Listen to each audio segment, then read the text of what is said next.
A graça e a paz, igreja, boa noite a todos, amém? Muito bom estarmos aqui como igreja, tá? Obrigado pelo convite, pastor Newton, obrigado a toda a igreja do Augusto Franco, né? E eu sou membro lá da Primeira Igreja Batista, né? Do pastor Paulo Sérgio, que manda um abraço a toda a igreja, tá? Sou casado com Larissa, ela não pôde estar presente porque chegamos ontem de viagem e ela tem fibromialgia, então tiveram algumas dores que impediram ela de estar aqui hoje. Mas eu agradeço a oportunidade de, apesar de mim, esse privilégio de que, apesar de mim, estou aqui, né? Para ser um portador da palavra de Deus, um cooperador do reino de Deus, né? E digo apesar de mim, mas de uma maneira tranquila, né? Porque eu dependo totalmente de Deus para preparar, né? Eu nunca fui uma pessoa de estar pregando, de estar falando em público, e não sempre gostei de estar no meu ambiente de consultório, tranquilo, falando, né? Mas não à frente de público. Mas Deus faz assim, né? Então, uma das primeiras coisas é nos apresentar, né? Eu quero falar do meu currículo. É um currículo vasto, mas não é um currículo profissional, tá?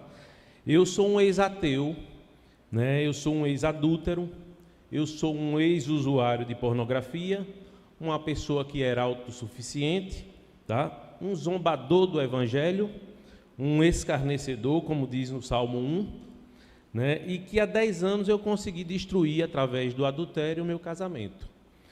Então, quando eu observei que estava no fundo do poço, foi aí que Deus me resgatou. Então, quando eu imaginei que não tinha mais esperança, foi aí que Deus fez uma nova fase, fez um novo homem, fez uma nova família, e para a honra e glória do Senhor Jesus, pois naquele casamento tinha uma solução, e a solução foi Jesus Cristo.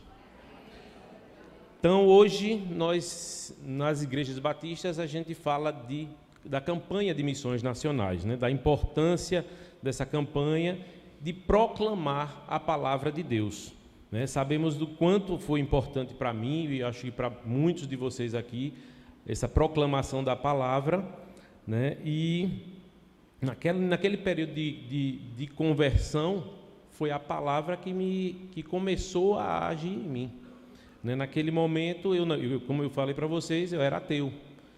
E depois de toda aquela confusão do casamento, eu tinha um paciente que era padre e fui falar com ele. E aí eu dizendo, mas agora que que eu fiz tanta coisa, agora é que eu vou para a igreja, porque eu achava que deveria estar perfeito para estar na igreja. E depois eu disse, mas eu não creio em nada. Aí ele citou Romanos 10:17, que foi a fé vem pelo ouvir, e ouvir a pregação. Então eu digo, se a fé vem pelo ouvir, então eu vou escutar a missa todo dia. E aí começou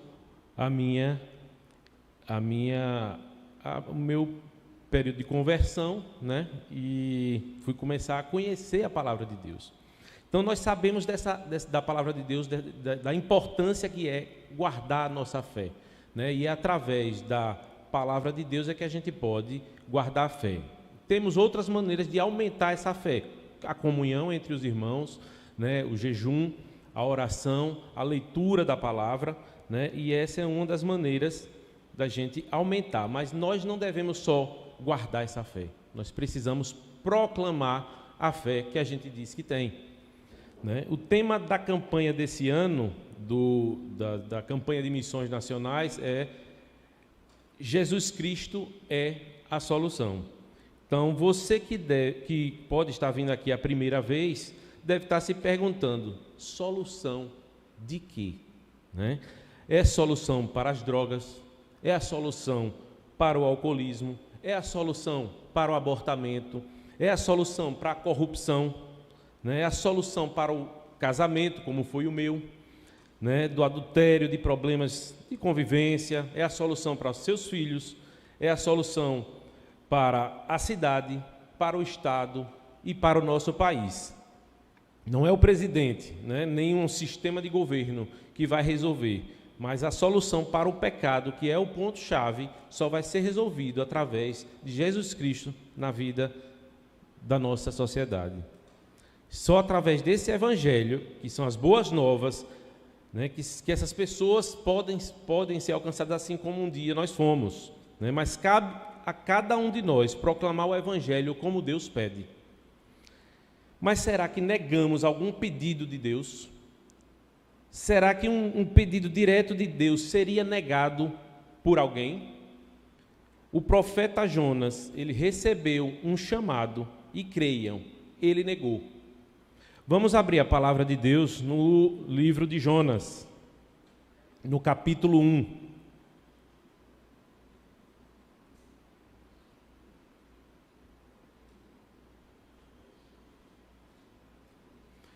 Então, no livro de Jonas, no capítulo 1, versículo 1, diz a palavra do Senhor: Veio a palavra do Senhor a Jonas, filho de Amitai, dizendo: Dispõe-te, vai à grande cidade de Nínive e clama contra ela, porque a sua malícia subiu até mim. Jonas se dispôs, mas para fugir da presença do Senhor, para Tarsis, e tendo descido a Jope, achou um navio que ia para Tarsis. Pagou, pois, a sua passagem e embarcou nele, para ir com ele para Tarsis, para longe da presença do Senhor. Mas o Senhor lançou sobre o mar um forte vento, e fez-se no mar uma grande tempestade, e o navio estava a ponto de se despedaçar. Então os marinheiros, cheios de medo, clamavam cada um ao seu Deus, e lançavam ao mar a carga que estava no navio, para o aliviarem do peso dela. Jonas, porém, havia descido ao porão e se deitado, e dormia profundamente. Chegou-se a ele o mestre do navio e lhe disse: Que se passa contigo? Agarrado no sono? Levanta-te, invoque o teu Deus. Talvez assim esse Deus se lembre de nós, para que não pereçamos. E diziam uns aos outros: Vinde e lancemos sortes, para que saibamos por causa de quem nos sobreveio este mal.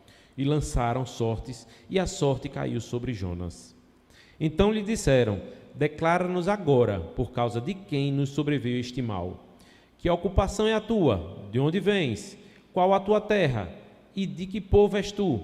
Ele lhes respondeu: Sou hebreu e temo ao Senhor, o Deus do céu, que fez o mar e a terra. Então os homens ficaram possuídos de grande temor e lhe disseram: Que é isto que fizeste? Pois sabiam os homens que ele fugia da presença do Senhor, porque ele o havia declarado. Disseram-lhe: Que te faremos, para que o mar se nos acalme? Porque o mar se ia tornando cada vez mais tempestuoso. Respondeu-lhes: Tomai-me e lançai-me ao mar, e o mar se aquietará, porque eu sei que por minha causa vos sobreveio esta grande tempestade.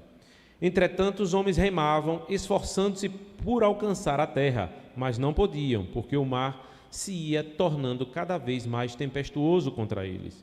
Então clamaram ao Senhor e disseram: Ah, Senhor, rogamos-te que não pereçamos por causa da vida deste homem, e não faças cair sobre nós este sangue.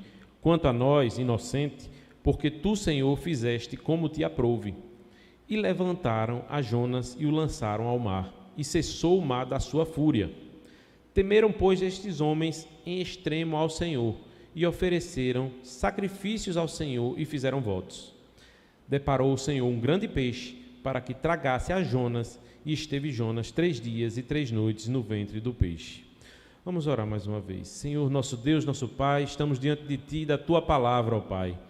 Ó Deus, eu te peço, Senhor, que abra os corações, abra os ouvidos desse povo que está aqui presente, do Teu povo, Senhor, e para que não fique só como ouvintes, mas que eles pratiquem a palavra que será dita hoje, Senhor. É o que eu te peço no nome de Jesus. Amém. Então, o primeiro questionamento: por que Jonas negou o chamado? Né? Por que Jonas negou? Para isso, a gente precisa entender quem eram os adversários de Jonas. Que cidade era essa de Nínive? Nínive era uma cidade pagã, idólatra, imoral, violenta, que era a capital da Síria. Ela tinha 120 mil pessoas, que ficava a 800 quilômetros de Israel. era uma cidade pecaminosa. Ela era uma cidade digna de misericórdia, assim como a minha e a sua vida. Exército bem preparado, que tinha prazer em matar os judeus com crueldade. Né? Estamos vendo isso hoje, né? com essa guerra da Palestina e de Israel. E Hernandes Dias Lopes, ele faz uma descrição da cidade, uma descrição baseada no livro de Naum. Ele descreve assim: ai da cidade sanguinária, toda cheia de mentiras e roubo, e que não solta a sua presa. Aí ele faz um comentário: os assírios eram conhecidos por todos os vizinhos por sua violência e crueldade com os inimigos. Esperavam suas vítimas com estacas pontiagudas, deixando-as assar até a morte no calor do deserto. Decapitavam pessoas aos milhares e empilhavam seus crânios perto das portas das cidades e até esfolavam pessoas vivas. Não respeitavam sexo nem idade e seguiam a política de matar bebês e crianças para não ter de cuidar deles. Então, Nínive era aquela típica cidade que não iria escutar a pregação. Assim como eu um dia não quis escutar a pregação da palavra de Deus. Eu lembro que eu tinha uma amiga que eu trabalhava na segunda-feira de manhã. A gente fazia um exame e eu falava com ela, e eu sempre perguntava, assim como todo mundo, né? E aí, como foi seu fim de semana? Ela era crente, e eu avesso ao evangelho. E aí ela dizia: não, meu fim de semana foi maravilhoso, porque Deus fez isso, fez um milagre lá na igreja, converteu um jovem, e foi muito bom, e teve isso, e teve aquilo na igreja. E aí eu passei a não perguntar mais a ela como foi o fim de semana. Essa era a minha postura, né, já que eu ia escutar todo o fim de semana as maravilhas que Deus fez naquela igreja dela. Então Nínive era essa cidade, né? Mas lá naquela cidade não tinha apenas soldados. Eles tinham os familiares daqueles soldados, tinham as mães, as avós, as tias, os filhos, né? E a gente precisa conhecer determinados lugares, né? Até para que a gente possa orar por esses locais, né? Então, uma das coisas que a gente sabia era que naquela cidade todos precisavam de Deus. Então, por exemplo, eu nunca orei pelos ribeirinhos da Amazônia, porque eu não sabia nem como eles moravam, não sabia da realidade da vida deles, né? Mês passado a gente teve em Cuba, numa missão também, então a gente via aquele povo lá sofrido, né? de um regime muito ruim, de pessoas vivendo em péssimas condições, né? Conheci o pessoal das igrejas que louvavam a Deus a comida que chegava dia após dia, o maná do dia, né?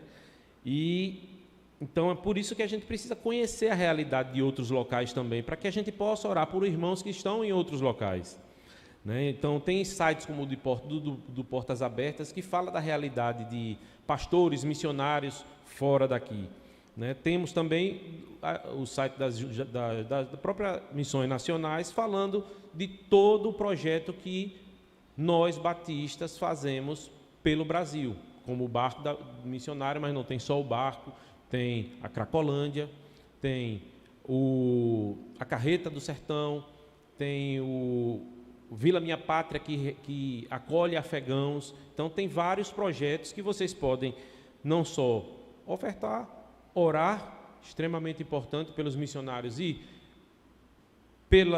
por quem vai receber esse evangelho, né? Então, que vocês possam conhecer o que a igreja batista, o que a junta de missões, o que as igrejas estão fazendo, né? Então, digamos que Nínive, que o Augusto Franco fosse como Nínive, né? Hoje você já recebeu o evangelho, você sabe da importância que é, né? Vimos desde a Reforma Protestante a importância que é ter a palavra de Deus, né? E nós que recebemos o evangelho, né, recebemos esse tesouro que é o evangelho, que é nossa regra de fé e prática, nós sabemos dessa importância. E por que não falamos para outras pessoas desse tesouro? O texto nos fala que a malícia da cidade subiu até Deus, né? Então, demonstrando que o nosso Deus, que é relacional, que ele se importou com aquele povo, ele resolveu intervir poderosamente através da vida de Jonas. Jonas era um profeta, né? E por conhecer esse povo, ele ouviu o pedido de Deus, mas ele fez o quê? Ele fugiu. Ele não quis, porque ele fez o papel de Deus em julgar aquele povo, dizendo que aquele povo não merecia o arrependimento e a salvação.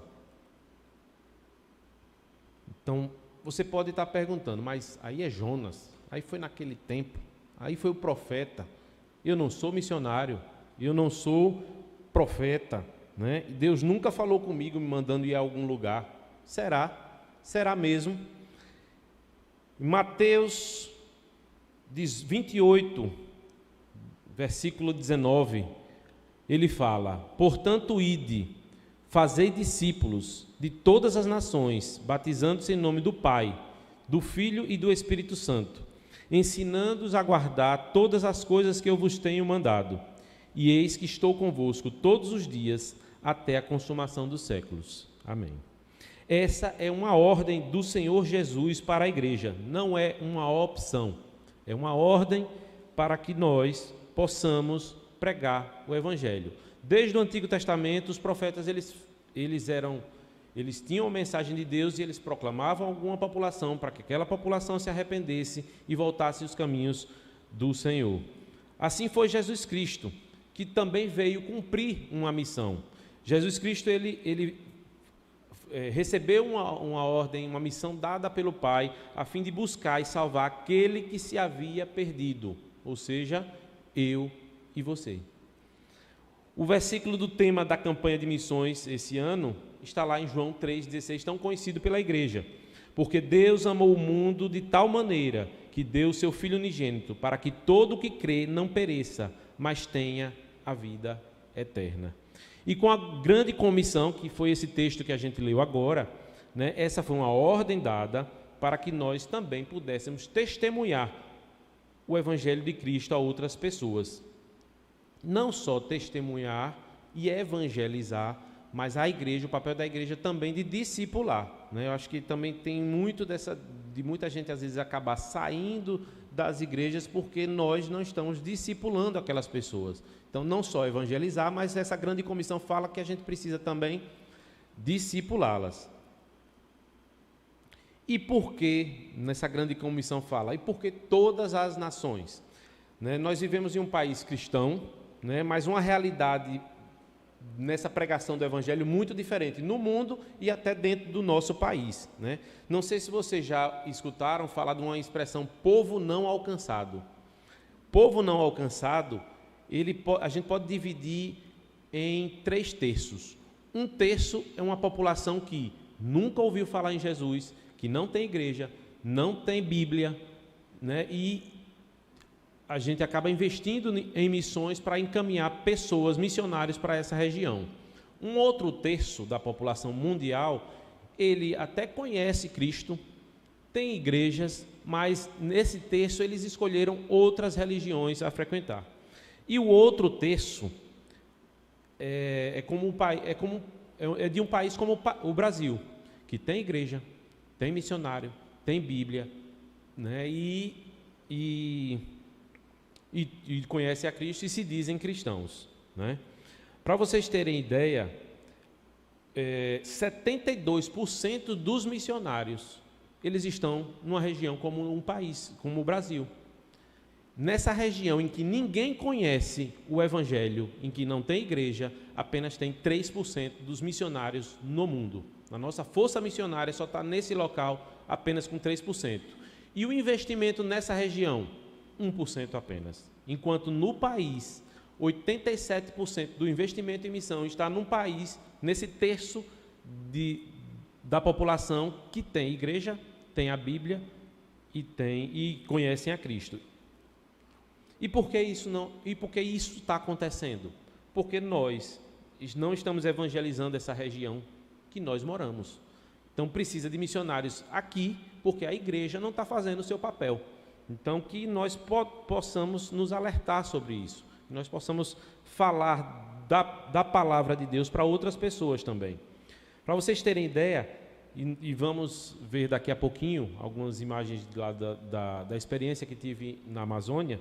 Mas para vocês terem ideia, 30 mil comunidades naquela região da Amazônia, que envolve alguns estados e países vizinhos, mas 30 mil comunidades ribeirinhas, sendo que dessas 10 mil, é o que a gente acabou de falar, de um povo não alcançado, que nunca viu, nunca ouviu falar de Cristo.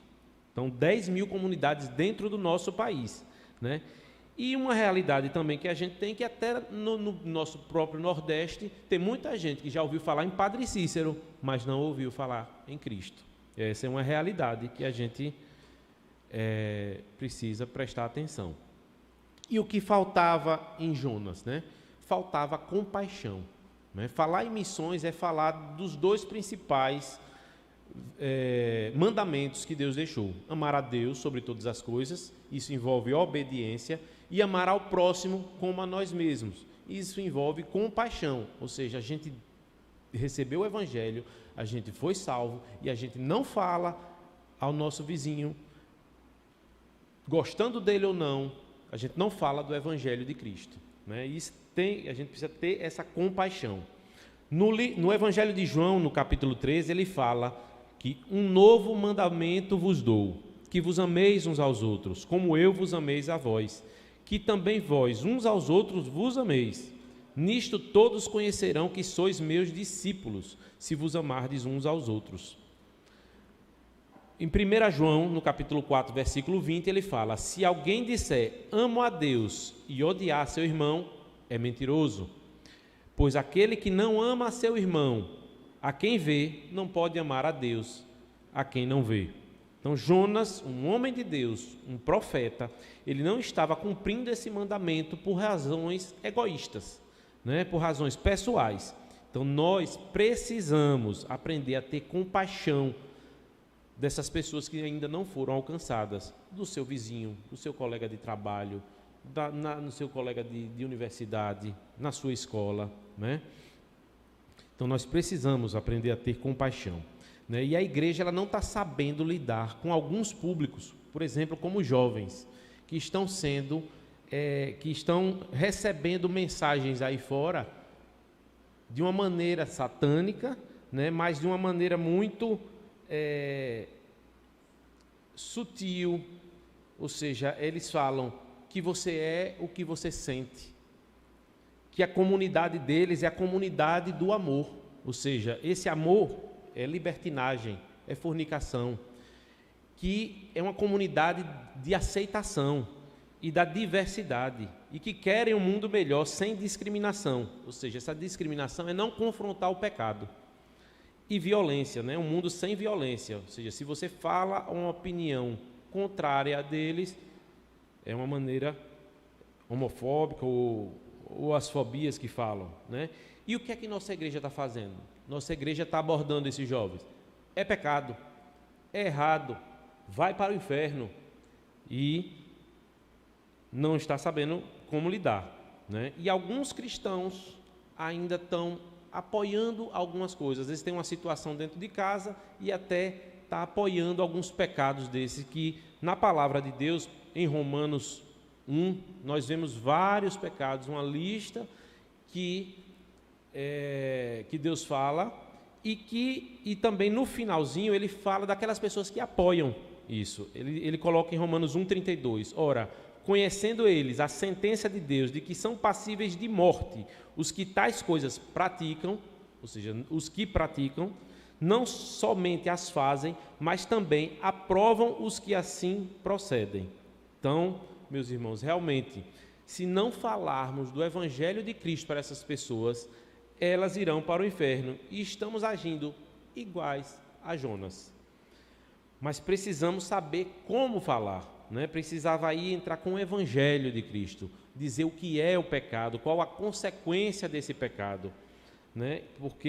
E o que pode mudar. Apenas o Evangelho de Jesus Cristo pode mudar, porque Jesus Cristo é a solução, né? O Hernandes Dias Lopes, ele fala também uma coisa muito importante para a igreja. Uma coisa é pregar o Evangelho, outra coisa é você amar as pessoas para quem você prega o Evangelho. Então você tem que fazer a obra de Deus com a motivação correta. E o que falar da desobediência de Jonas? Observamos que Jonas, assim que recebeu de Deus o chamado, ele foi para outro lado, achando que poderia fugir da presença de Deus, né? Ele não tinha nenhum sentimento de compaixão àquele povo, muito pelo contrário, né? Ele queria que aquele povo fosse destruído, né? E a gente observa que a nossa desobediência, ela também leva a vários problemas. Teve a desobediência de Adão e Eva, que teve consequência para toda a população, e por isso estamos aqui hoje, né? Teve até o próprio apóstolo Paulo, em Atos 21, ele desobedeceu. Desobedeceu ao Espírito Santo. Ele recebeu uma advertência do Espírito Santo para não ir a Jerusalém. Depois recebeu um profeta, falou a ele para não ir a Jerusalém, mas ele acabou sendo preso e ainda falava que estava pronto para morrer pelo Evangelho. Mas só quem decide se ele iria morrer seria Deus. E nossa desobediência nem se fala, né? Que o quanto nos levou, e cada um sabe da consequência que houve pelo fato de ser desobediente à palavra de Deus. E a gente tem que pensar como Cristo, né? No Evangelho ele fala, quando ele estava no Getsêmani, né, que ele falou, e tendo ido um pouco mais adiante, prostrou-se em terra e orou, para que, se fosse possível, passasse dele naquela hora. E disse, Abba, Pai, todas as coisas te são possíveis, afaste de mim esse cálice, não seja, porém, o que eu quero, mas o que tu queres, demonstrando que não é a nossa vontade, mas é a vontade do Pai que importa, né? Então, quando Deus quer, a obra vai acontecer, né? Faz parte da soberania de Deus, né? Não adianta fugir desse chamado, né? Será exatamente como Ele quer. E Jonas, ele dizia lá no texto que tinha temor a Deus, né? Mas não parecia, né? Então ele revelou aos tripulantes quem era seu Deus, e os tripulantes tiveram um temor, né? Tiveram esse temor, né? Então nossa população, ela também, falamos em temor antes naquele vídeo, né? E nossa população, ela não tem temor mais a Deus. Hoje em dia, há quase um mês, estava falando de abortamento. Graças a Deus isso, por enquanto, não vai voltar a ser falado, né? Mas a população não tem mais temor a Deus, né? E a Bíblia nos alerta sobre essa questão do temor. Ela fala lá em Lucas, e digo-vos, amigos meus, não tem mais os que matam o corpo, e depois não tem mais o que fazer, mas eu vos mostrarei a quem deveis temer. Temei aquele que, depois de matar, tem poder para lançar no inferno, sim, vos digo, a esse temei. Então, a solução, irmão, para isso é Jesus Cristo, através da pregação da palavra, né? É essa pregação que vai gerar fé, arrependimento, o temor a Deus que está faltando, garantir a salvação da ira de Deus, né? E a palavra de Deus, vocês veem que eu estou citando muitos textos da palavra de Deus. A palavra de Deus diz, caso não se arrependam, Salmo 9,17, os ímpios serão lançados no inferno, e todas as nações que se esquecem de Deus. Então, eu falo com vários versículos para que vocês não fiquem com a palavra de quem está pregando, mas com a palavra de Deus, né? E o que falar daqueles tripulantes? Alguns daqueles, eles não eram incrédulos, eles tinham uma crença em um Deus, né? Eles tiveram medo quando Jonas falou de quem era o Deus, que era o Deus que fez o mar e a terra, né? Mas eles começaram a orar cada um ao seu Deus. Mas Jonas, o crente estava dormindo, né? Então, refletindo sobre essa questão, eu vejo que assim, nós estamos dormindo, enquanto muitos que propagam uma fé contrária ou que não propagam que Jesus Cristo é o Senhor, eles estão de porta em porta, até viram memes, que é de porta em porta, com sua sombrinha, todo domingo, batendo de casa em casa, propagando uma mentira, enquanto nós sabemos da verdade e nós ficamos calados, né? Então, nossa sociedade ela está carente de Deus, né? Ela está buscando em seitas, religiões, em estilos de vida, em uma espiritualidade que nunca vai preencher, porque só Jesus Cristo é quem vai preencher. E quem irá pregar, senão nós? Então, os tripulantes pediram para que todos orassem, porque algum Deus poderia solucionar o problema deles, né? E a solução foi que jogassem Jonas no mar. Mas, porque Deus queria que o propósito dele fosse cumprido, Jonas foi jogado ao mar e foi resgatado para que ele fosse cumprir o propósito que Deus queria para a vida dele, né? Sobre a mensagem, não está no capítulo 1 de Jonas, mas a palavra de Deus que foi ministrada foi uma palavra de poder, diferente da que a gente recebeu, que é o evangelho da graça. A palavra que Jonas fez ao povo de Nínive foi uma palavra de juízo. Alguém que não se arrependeu nesse ponto, ele não queria pregar, né? Apesar dele ter orado no peixe para poder ser resgatado, ser salvo, mas ele não se arrependeu para pregar aquele povo. Então ele queria que aquele povo fosse destruído realmente. E ele falou palavras de juízo apenas, né? E às vezes a gente fica vindo na igreja querendo escutar um grande pregador, né? Escutar o pastor Newton, né, pastor? E aí vem o missionário, às vezes você fica assim, não vou para a igreja hoje, porque não é o grande pregador, achando que o pregador é quem naquele dia que vai ter grandes conversões. E não é a eloquência do pastor, é a palavra de Deus quem vai pregar. Mesmo uma palavra que ele proferiu a seguinte palavra: ainda em 40 dias Nínive será destruída. Isso foi o que ele pregou para aquela cidade. E 120 mil pessoas, elas se converteram. Às vezes a gente olha para aquele milagre de conversões lá em Atos, de 3 mil pessoas, mas esse foi o maior número de conversões descritas na Bíblia. 120 mil pessoas se converteram. E qual foi o método?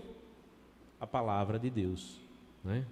A palavra de Deus foi o método que eles usaram. E os homens, eles criam várias estratégias para se pregar, né? E é correto pregar, né? Paulo, ele falava de uma maneira aos gentios, falava de uma maneira aos judeus. O próprio Jesus, aquelas pessoas que chegavam a Jesus, ele abordava de uma maneira diferente, né? Mas sempre tendo o propósito de levar aquele povo ao arrependimento, ao conhecimento de Cristo, à salvação, né? Então, por isso, não podemos fugir ao nosso chamado de falar e de pregar a palavra de Deus. Paulo, em 1 Coríntios, ele fala: se anuncio o evangelho, não tenho de que me gloriar, pois sobre mim pesa essa obrigação. Não é uma opção, é uma obrigação para a igreja pregar o evangelho. Porque ai de mim se não pregar o evangelho. Você veja a importância que Paulo recebeu o seu chamado para pregar o evangelho. Então, será que isso era só para Paulo? Não é para toda a igreja do Senhor. Então, todas as versões elas falam em obrigação. Em 2 Timóteo, ele fala que pregues a palavra em tempo e fora de tempo. Repreende e exorte com toda a longanimidade e doutrina, né? Hoje, nós podemos pregar livremente aqui no país, mas em Cuba a gente precisa pedir permissão.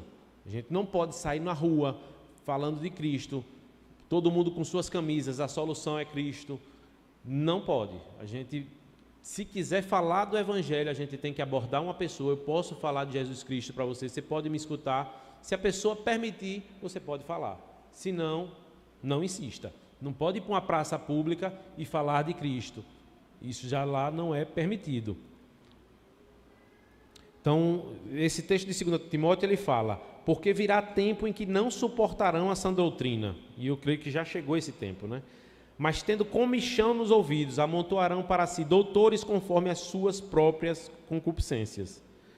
Então, é o que a gente está vendo hoje, né? A rejeição pelo evangelho, que buscam igrejas onde escute o que quer, que você chega como quer, que não vai ser transformado, ninguém confronte o pecado, né? Porque Deus é amor, né? Mas isso é uma orientação de falso profeta. E se você é como eu, que não gosta de falar em público, né? Paulo, ele também pediu oração por isso.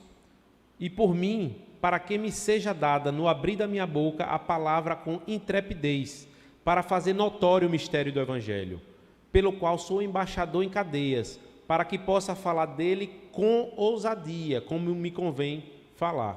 Então, meus irmãos, o que a gente precisa falar, o que a gente precisa fazer é abrir a boca e falar do Evangelho de Cristo.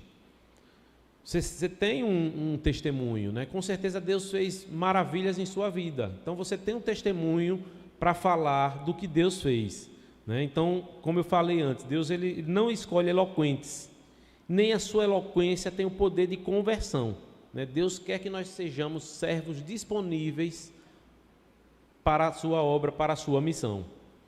Então, não vamos ter vergonha desse evangelho, nem de proclamar a verdade, né? Como Paulo mesmo fala em Romanos, pois não me envergonho do evangelho, porque ele é o poder de Deus para a salvação de todo aquele que crê, primeiro do judeu e também do grego, visto que a justiça de Deus se revela no evangelho de fé em fé, como está escrito e como vimos de Martinho Lutero, o justo viverá por fé.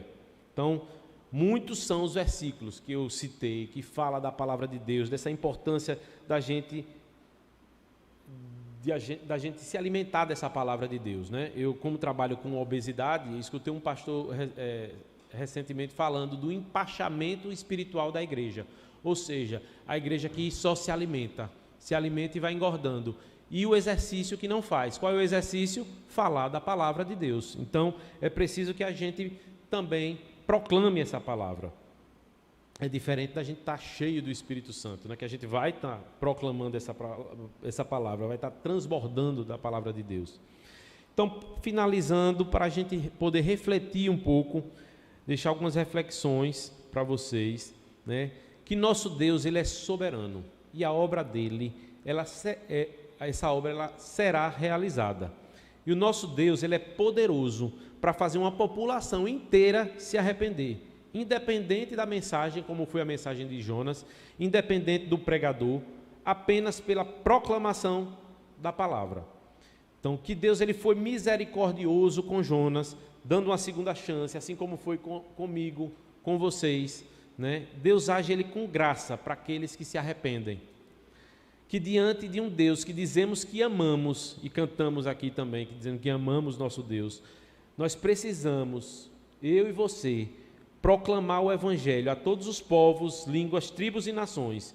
Comecem pela sua casa. Com certeza você tem um familiar descrente, zombador, escarnecedor talvez. Comece pelo seu trabalho, pela sua faculdade. Não fique calado, né? Para sermos cooperadores do reino de Deus até que Jesus volte, porque ele prometeu em Mateus 24 que será pregado este evangelho do reino por todo o mundo, para testemunho a todas as nações. Então virá o fim, tá certo? Mas se você não fizer, Deus vai fazer com que o propósito se cumpra, assim como foi na vida de Jonas. E se você tiver nesse propósito, ele vai fazer com que você cumpra também, tá? Então que nós possamos rogar ao Senhor da Seara que envie mais missionários para outras regiões, né? Que a igreja faça seu papel nessas regiões onde já existe igreja, Bíblia, né? E um questionamento que eu faço: até quando você vai continuar sem falar do Evangelho? Eu digo isso porque preparando esse texto falou muito comigo, porque eu perco muitas oportunidades em falar do Evangelho, e isso eu venho trabalhando, porque ministrando isso, a primeira pessoa que está sendo confrontada sou eu mesmo.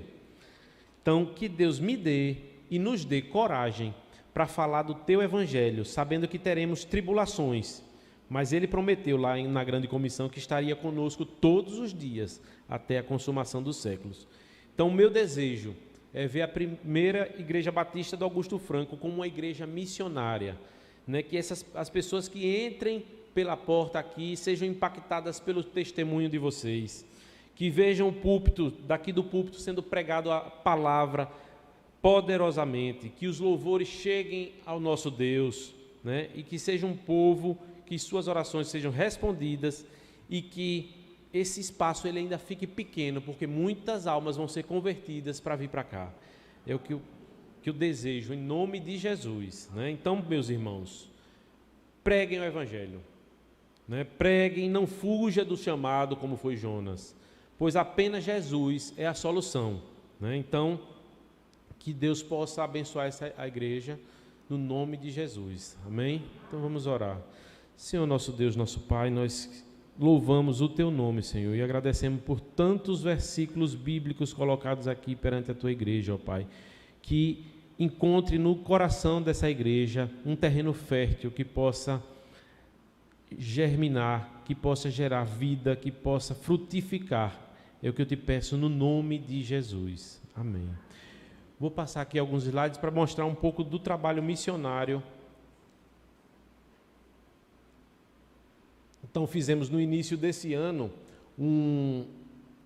essa viagem missionária no mês de abril, né, no intuito de abençoar aquelas comunidades ribeirinhas, né? É um barco que é da saúde, mas não é exclusivo para pessoas da área da saúde, tá? E o outro objetivo é que sermos transformados por Deus, porque Deus nos usa e quer também fazer muitas mudanças. E uma das coisas que aconteceram lá foi que assim, eu questionava, poxa, a junta de missões não fala nisso nas igrejas, do barco, dos outros projetos. Eu conheci a carreta do sertão e ouvi de uma amiga que já tinha ido para o barco falar. E aí eu fui para lá assim, poxa, a junta deveria falar, E a missionária germana, que é responsável pelo barco, uma dentista, ela falou, não devemos falar, porque a junta de missões somos nós. Então, seja parte da junta, não no sentido de estar lá dentro da organização, mas seja um propagador do evangelho através, né, de você orar, de você investir tempo, dinheiro, né? Então, foi uma coisa que falou muito comigo. E eu voltei assim, poxa, alguém deveria estar falando, né? Dessa experiência, disso aí. A junta de missões deveria falar. Aí a missionária Lisete, você não quer falar? E eu não falei nada a ela. Quando eu cheguei aqui, você pode falar na Convenção Batista da sua experiência? Quando foi esse mês de outubro, ela me mandou uma mensagem. Você pode falar nas igrejas sobre? Então, eis-me aqui. Eu estou sendo obediente, não estou sendo como Jonas, né? Desobediente. Mas foi isso que aconteceu. Então, é uma realidade desafiadora. Na população amazônica está lá o quarto povo menos alcançado no mundo, né? Um lugar de abuso sexual infantil, o maior lugar de abuso sexual infantil.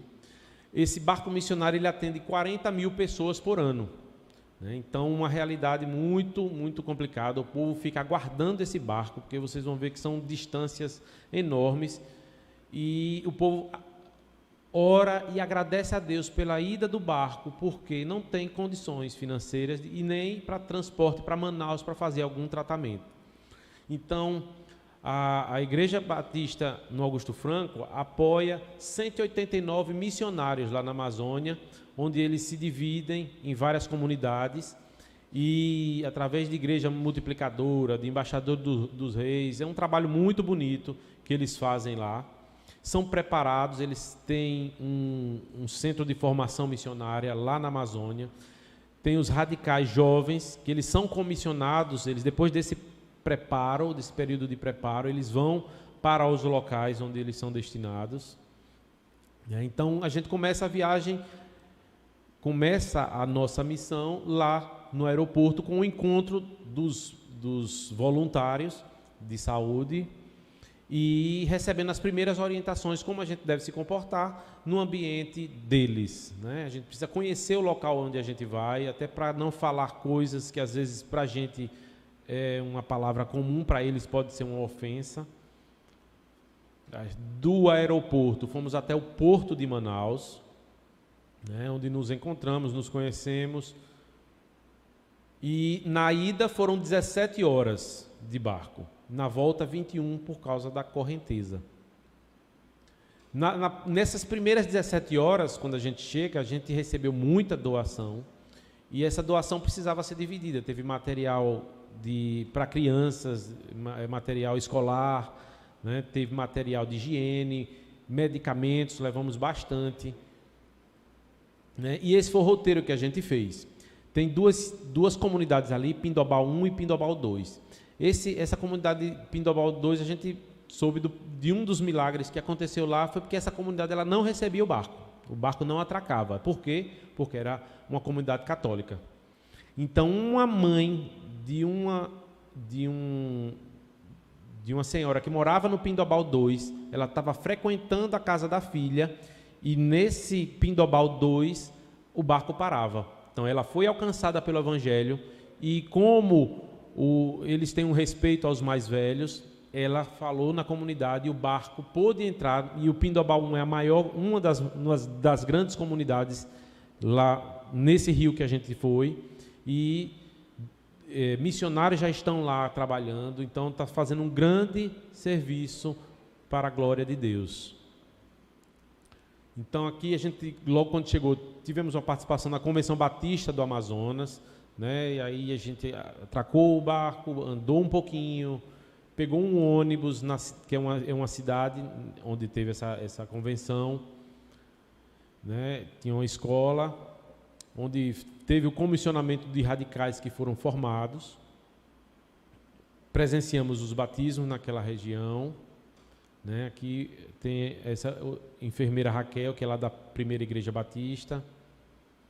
E a missionária Germana, ela nos impactava com algumas frases que faziam nos refletir. Essa era uma delas, né? Que Deus cuida de nós e faz através de nós.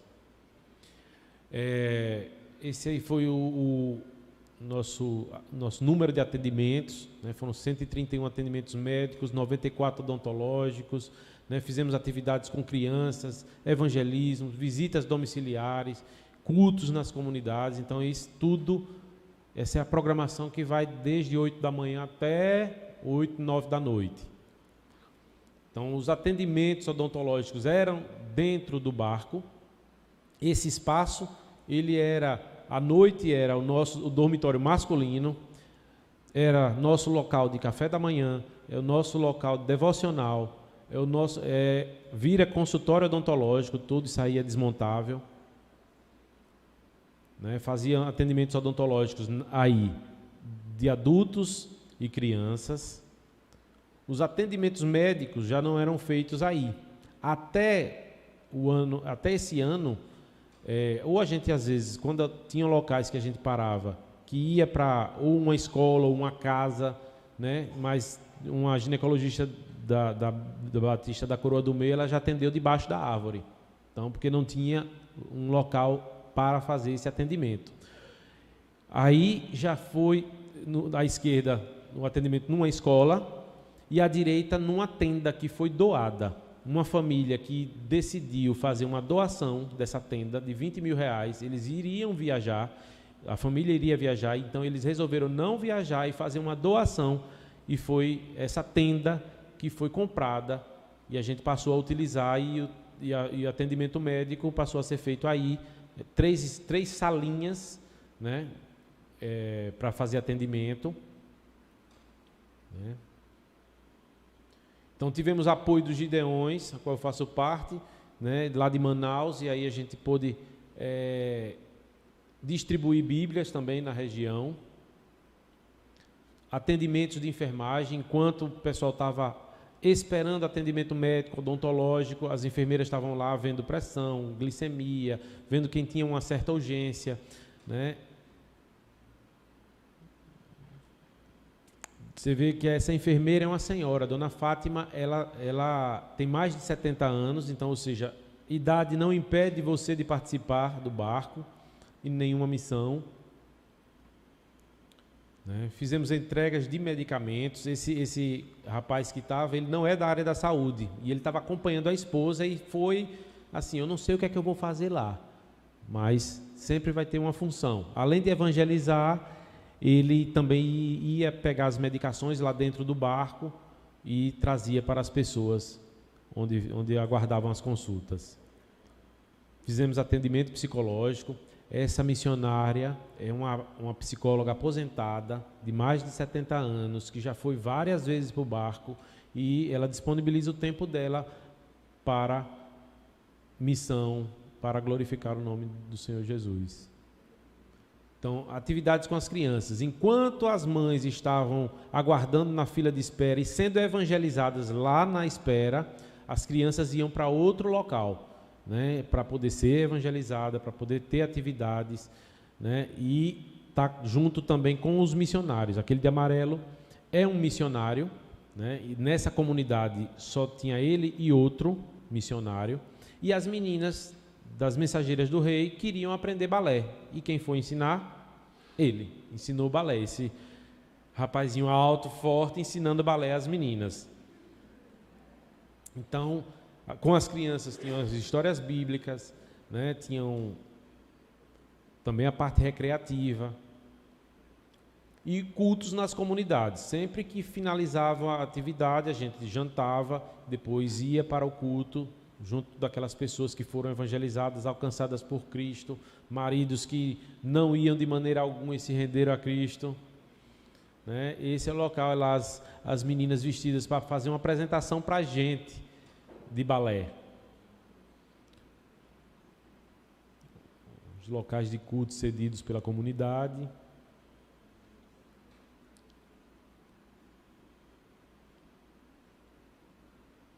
E fizemos uma visita ao Centro de Formação Missionária. Então, se o jovem quiser fazer parte, quiser passar no início do próximo ano, terá essa formação missionária. É só entrar no site das Missões Nacionais, tá? Esse é o local de formação. É o jardim de oração. E tínhamos as devocionais no barco. Toda a tripulação do barco é cristã, né? O capitão do barco, ele é pastor. Tínhamos nossos devocionais manhã e noite e compartilhávamos as experiências que tínhamos naquela comunidade. Esses são os organizadores do projeto, os coordenadores, a missionária Germana, o pastor André, eles são dentistas de formação, largaram tudo para esse projeto Novo Sorriso lá da Amazônia. É a foto oficial do grupo, né? E ela falava também mais uma frase, que se vale uma vida, vale o nosso esforço. Então essa é uma data que eles estão colocando como uma próxima ida para o barco. Quem quiser se voluntariar, pode ir. Só que a missionária Lisete daqui de Sergipe, ela está organizando para agosto um barco só de Sergipe. Então quem tiver interesse, falar com a missionária Lisete, né? Eu e minha esposa já nos inscrevemos, estaremos lá, se Deus permitir. Né? Esse é o segundo acampamento radical que eu falei de formação missionária, que vai acontecer em janeiro. E outra fase de impacto que ela falou: dinheiro compra coisas, ofertas salvam vidas. Né? Então, esse é um Pix só do Projeto Amazônia. Tenho também plano de adoção missionária de Sergipe, então que você pode escolher um missionário e ofertar para ele valores pequenos, valores altos, depende do seu coração. E a solução é Jesus Cristo. Amém, igreja? Então que Deus abençoe a igreja.